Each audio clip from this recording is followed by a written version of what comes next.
Happy Sunday, everybody, and happy day number 22 of Casey and the Catalog. I'm back live this week. I've been gone since a week ago to the Dallas-Fort Worth area. Spent a few days with my sister and my brother and sister-in-law hanging out at their place, and then the rest of my family from Midland came in and we hung out at my brother's for one day and then spent a couple of days in the Dallas area. We went to a Rangers Royals game. We went to a putt-putt place. We just had a ball. We just had a tons of fun. So went to Shields. Hi, Christina. Thanks for joining me. I'm glad you're here. Okay, so I have a card that is cased from, and I'm going to move my camera down to my hands here. Here we are. It is cased from page 82 of the annual catalog. We are going to recreate this card right here in the Coneflower Celebrations. So I know you guys know. Hi, Linda. Oh, it makes my heart so happy to see you here, Linda. Thanks for joining me. Hi, Laura Kemp. Thanks for being here. I'm recreating this card right here, and it's so easy. You guys are going to really enjoy this. I'm going to show you how to use our blender pens, and we're going to put this card together. Easy peasy lickety split. Okay, so I have in front of me here a piece of thick white cardstock that is cut 4 1/4 by 11, scored down the middle at 5 1/2. Okay, and then I have a piece of basic white cardstock. This is the thinner one, and it is 3 1/4 by 5 1/2.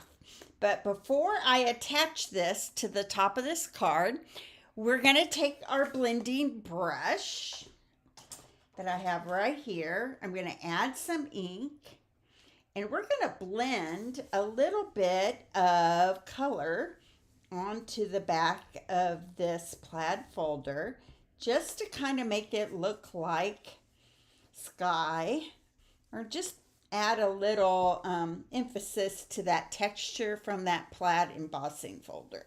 Okay. All right.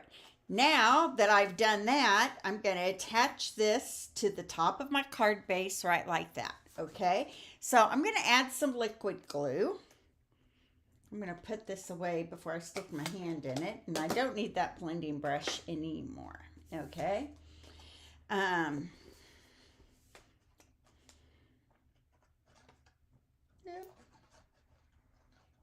There we go. Maybe a little bit more right there in the middle. There we go. I add this. See how adding that color kind of emphasizes that plaid and just brings that texture to light there on the front of that card. Okay. So that's all we need to do with that. We're going to grab a piece here of basic white, and I'm going to do some stamping with Memento Black. So I have my Coneflower, the solid image, and then I'll show you something about the dies here in just a second. So I'm going to take my Coneflower, ink it up in Memento Black, and you guys knew I bought an uninked foam pad and added Memento ink to it, and I'm really loving the results of this. So I'm going to do this way for a reason. I want to show you one of the things that these dies can do for us. Okay, there we go. Pretty bold and beautiful, right? And then I have 2 leaves here on this block that I'm going to ink up and add down here. I have a butterfly.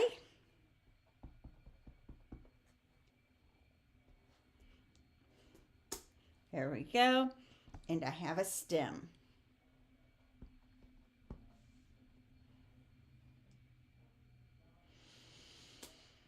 There we go. All right. One more thing that I need to stamp in Memento Black ink. Hi, Chels. Thanks for joining me. We are using the Coneflower Celebrations bundle today. This is the same one I'm having a class on in July. And actually, I'm making a card very similar to this one, but stepping it up a notch, as you know, I like to do with our cased cards. Okay, so this I'm going to deal with in just a minute. I just went ahead and stamped it because my Memento Black was out.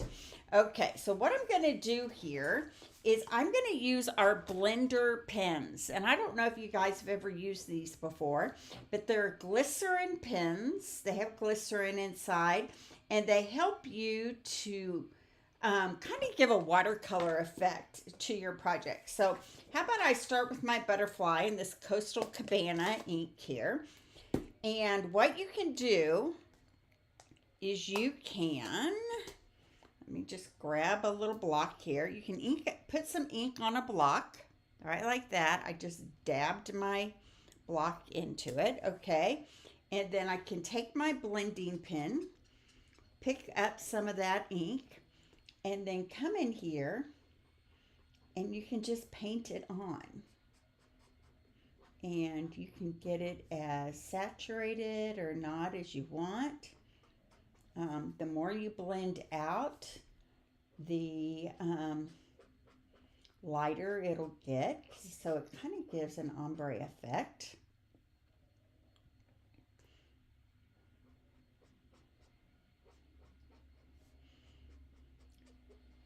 We used to use blender pens a lot when they first came out, and like everything, we kind of forget about them, and then we pull them out and we start playing with them again, and we're like, oh, I forgot how much I loved those. That's kind of how it's been with this project today for me. Okay, and then I'm going to get a really saturated blue here for the body. All right, like that. Okay, so there's my butterfly. And then you just take your blender pen and wipe it on your grid paper until that blue is all gone, and then you can use it on your next color. So now I'm going to pull out some Old Olive. Hi, Debbie from Michigan. Thanks for joining me. Aloha, Kim. Nice to have you here. Okay, so I got lucky on this one. This one has a little bit of Old Olive in the cap there, so I'm just going to pick that up with my blender pen. Okay, and I'm going to add this to my leaves here. You don't have to feel like you have to cover it all. It's supposed to look a little watercolored out. So I start maybe with my veins and my shadows, and then just kind of bring it into the middle. There we go. Do the same thing with the other one here.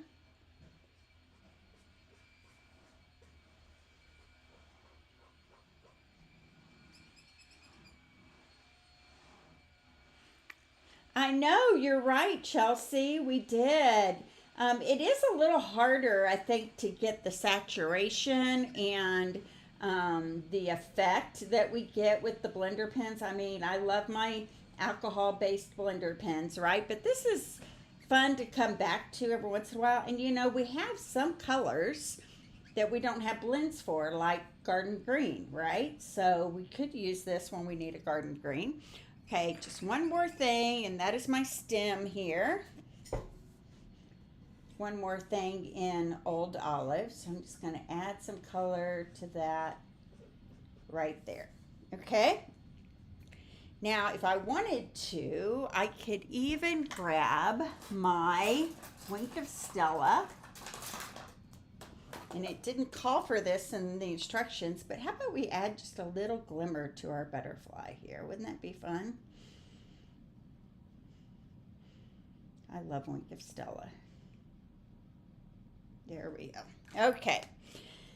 Then I'm going to go ahead and cut this off, and I'll show you why in just a second.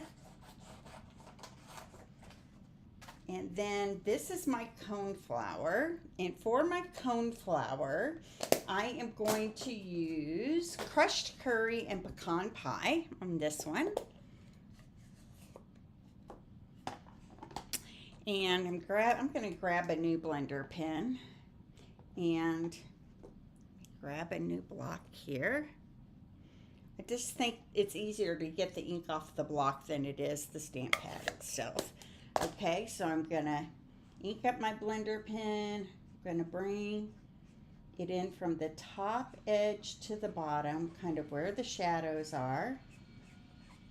Pull it to the bottom edge. Because I do want this top right underneath the cone there to look a little darker, because that's where the shading would be, right?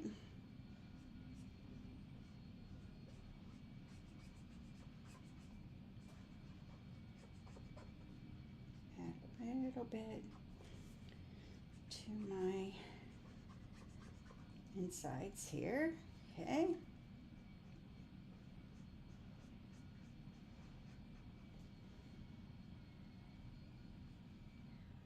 Thanks, Chelsea. Chelsea is always good at providing numbers for me.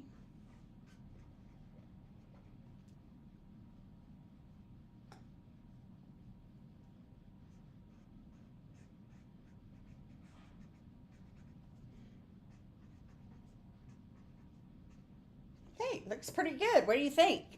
It's meant to look kind of watercolored like that, not totally all the same color. We like the shading like is in true life, right? Okay, and then I'm going to flip this to the other end. You get a blender on both ends, and I'm just going to fill in the cone with the coneflower. Let's see, maybe I should. I'm going to grab another block, but I'm going to clean the blue off this small one.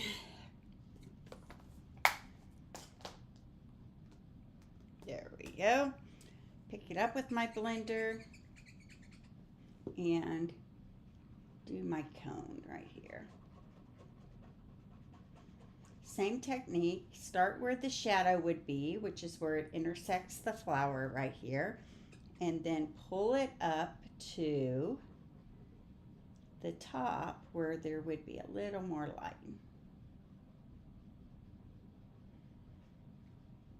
Okay. There we go. Now all I have to do is die cut this out, all these pieces, and add it to my card. So this is why I stamped this the way I did. It's because this die, oh, it was so fun, Chelsea. I talked about that a little bit at the beginning. So this die looks like this, which is kind of weird, isn't it? And the reason why is it's got a special quality to it. So let me put this on, and then when I die cut it, I'll show you what I'm talking about. So I'm going to add my Post-it note to that. And then here on this one, I'm going to add my dies to my leaves and my butterfly and to my stem. Now these are other pieces that I'm not using this time, but this is a more detailed of the coneflower. You can actually layer this piece up on top of the other one that I just did. You can add some layers to your leaves. They gave us a cute little circular kind of edge here that just adds some fun, which I thought was cool. Okay, so I'm going to grab my Post-it note here and just add a few pieces to each of these. My butterfly and my leaves.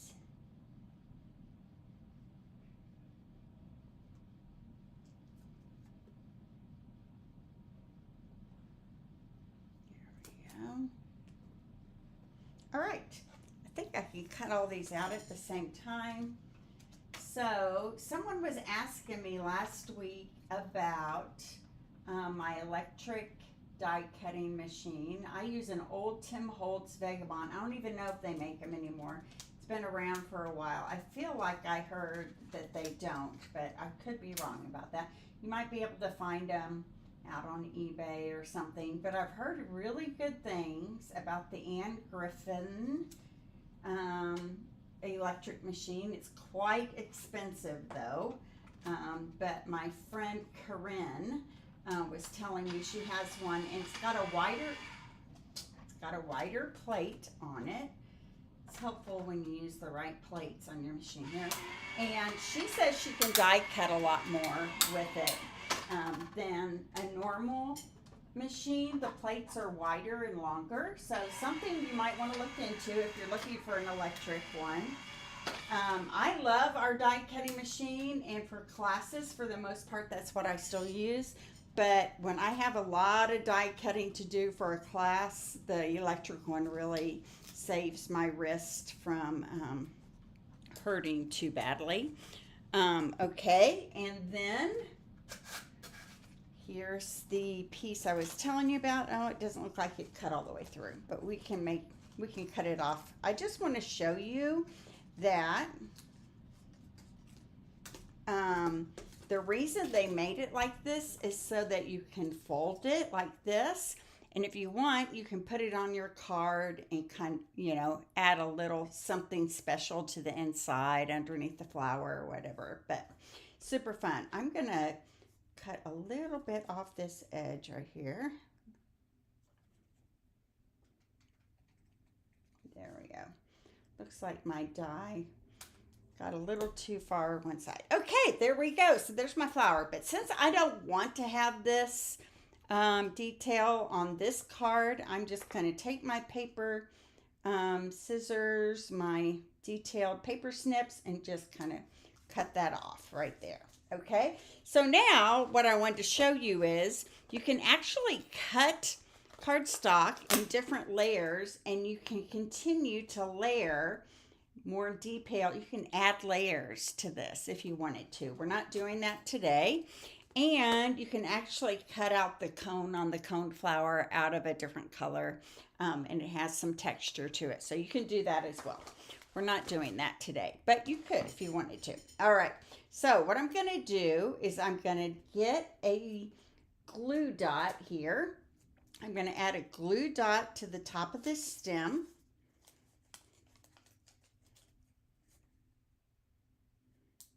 There we go. And then I'm going to add it behind my flower right here. Okay, and I'm going to add my flower to the front of my card right like that. Okay, I'm going to put some dimensionals on this, and before I do that, I'm going to cut this edge off a little bit here where that embossed folder kind of went over the edge a little bit. Yep, that's good.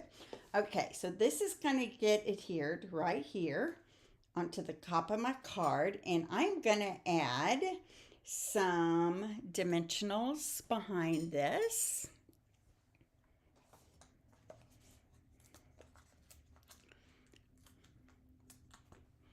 Hi, Kathy. Good to see you. How do you guys feel about the coneflower? I had one customer call me yesterday and say it's her favorite of the whole catalog. I would say it wasn't initially my favorite until I started playing with it, and I'm like, oh yeah, I really like this a lot. I like some of the details they provide us with this, like that lifting, those lifting petals that I just showed you are pretty cool, and some of the embossed pieces and things with it as well. Okay. That dimensional wants to peek a little bit. Okay, there we go. So let me add this to my card front, and then I'll tuck in the leaves and the butterfly.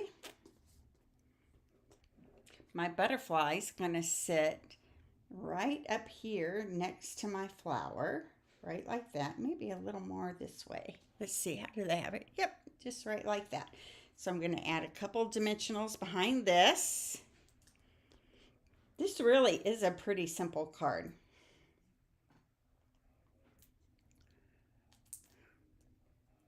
Any of you have the coneflower out there?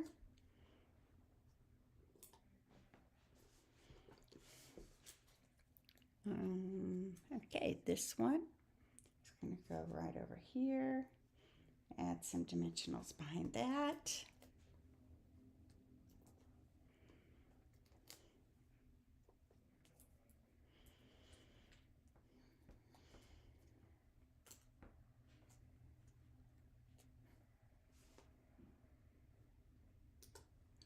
There we go. One here on the other side.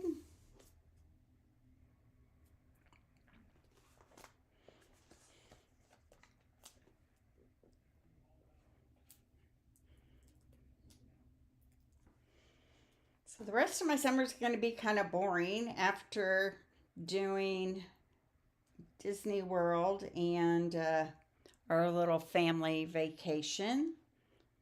We're not doing much for the rest of the summer. My husband is having a small heart surgery on July the 10th, and so we're going to stick pretty close to home for a little bit while that is going on. It's not an emergency. He's just had some AFib issues, so he's having an ablation done on July the 10th. And they think he'll recover pretty quickly, be able to go back to work pretty quickly, but he will need like a couple of days of rest after the surgery happens. So we're planning on taking care of him in July. And my dog's getting fixed about 2 days before he has his heart surgery. So I might be the nurse Judy around here for a few days for all the living things in my household, right? Okay, so this is going to go right here next to my flower. So I'm going to add some dimensionals behind that.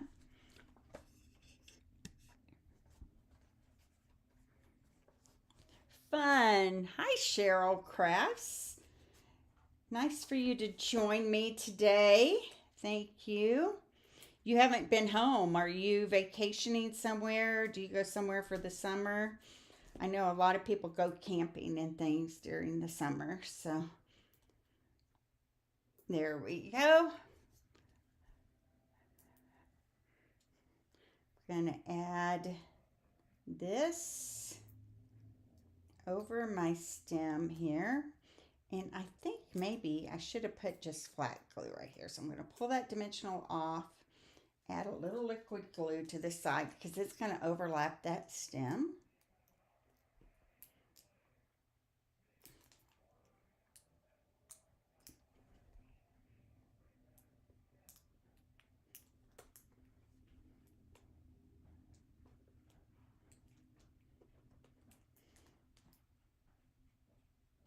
Okay. Well, darn it. Here, let me poke it with my pen. Open it up a little bit. There we go. There we go. That's all I want. It's just a little dot. And then you went to Michigan and oh, you are. You're heading to Michigan. That'll be fun. Is that where your parents are camping this year, Chelsea? Or is that something you and your husband are doing on your own? Chelsea's parents are ones that camp a lot, okay? So now I'm going to just sprinkle on some gems here. Right there. I'm going to do a small one right here next to it. And let me try that again. And then another medium-sized one right down here. Okay, so here's our cased card for today. Do you guys love it? Do you love the blending pen technique? That blending on the embossing folder is fun. Fussy cutting around the words. So I'm going to show you we'll be in Wyoming, but we are going as a family. Oh, so fun. That sounds like fun. Okay, so here's our card. Here's the catalog version and my cased version. How do you think I did? Did I do pretty good? I love it. I love these cone flowers. If you love them too, think about joining my class, which is going to be in July.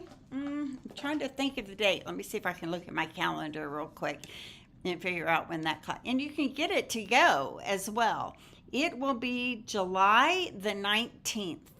July the 19th, okay? So if you would like it in person or to go, you are welcome to join me for that class to go. Isn't that fun? I love it. So I will be back here tomorrow with the first of our online card class of this next week. This next week, we're going to use boho vibes. And I'm super excited because it's one of my favorite bundles of the whole catalog. So join me back here tomorrow at about noon and send me some hearts and some thumbs up. If you would like the PDF of all the measurements of the cased cards as we go, you need to be a part of my email list. So I will put a link to that up in the description after this video is over. So God bless everybody. See you back here tomorrow around noon. Bye-bye.